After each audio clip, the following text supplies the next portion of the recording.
Time and time again, I hear it. Somebody will run off to the Lowe's or another big box store, pick up a brand new, fresh avocado tree, put it in the ground, turn on their sprinklers, water that thing like no tomorrow because they've heard that avocados need a lot of water, only for the tree to die. Why is that? Hard to say. But today we're going to go through my irrigation practices with my avocado tree. But first, if you like this channel, hit the like and subscribe button. Don't forget to hit the notification bell. Comments and questions, leave them in the comment section below because I do my best to get back to everybody with their comments and their questions. So let's go in the front yard and I'll show you how I irrigate my avocado trees. So once again, we are out front where my multi-grafted avocado tree is, and I use it as a demonstration tree because, well, let's face it, with 5 or 6 different varieties, you get a lot of different problems. But one of the problems I do not have is irrigation. This avocado tree is, number one, it's on a raised bed, which helps with the drainage. And so it's a lot more forgiving whenever you don't irrigate correctly. But here we are in an extreme rainfall year, but still our local government doesn't want us using a bunch of water. And so instead of having my lawns irrigated, I'm going to start irrigating using a regular sprinkler on the end of a hose. Normally I use misters, little micro sprinklers around my avocado tree, and I usually water it probably once a week during the hottest weather. Like today it's in the 90s. But it's very important to this one tip that people get wrong all the times. They will turn their sprinkler on and let the water just saturate the tree. Trunk, leaves, everything. Anybody got any idea what's wrong with the water hitting the trunk? Well, it's mainly because if that water stays on that trunk, you're going to get rot.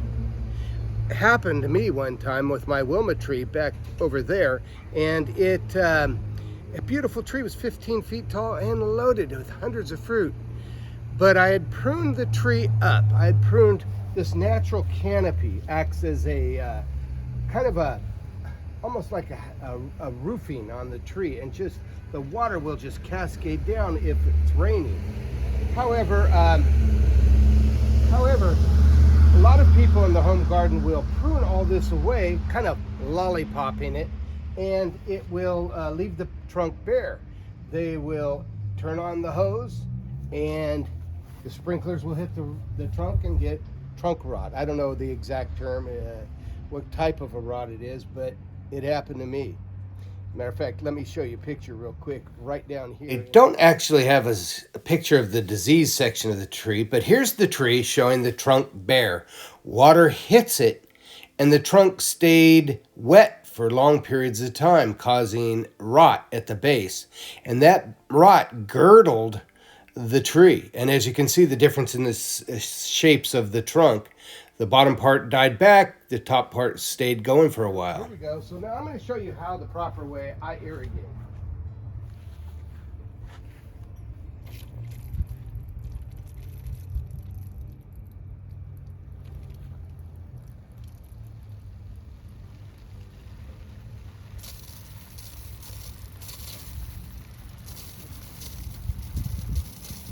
Take a look. I irrigate about a 15-foot diameter, but you notice that the drops of water are not hitting the trunk. They're hitting the leaves, cascading down, and going exactly where the water needs to go. Most of the water is right in the area of the canopy, but not too much farther. A little bit because we want to encourage the roots to get out away from the tree. Other than that, it's pretty simple. You just need to know your irrigation needs, that is how often your soil dries out, as to how often you need, and the weather as to how often you need to actually irrigate. Me, here in Modesto, I irrigate once per week for about a half hour at this rate. Now remember that one tip: do not let the water strike the trunk.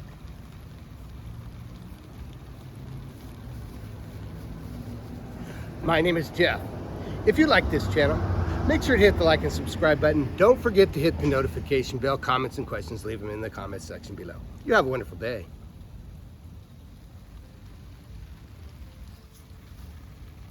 What I'm going to do is open it.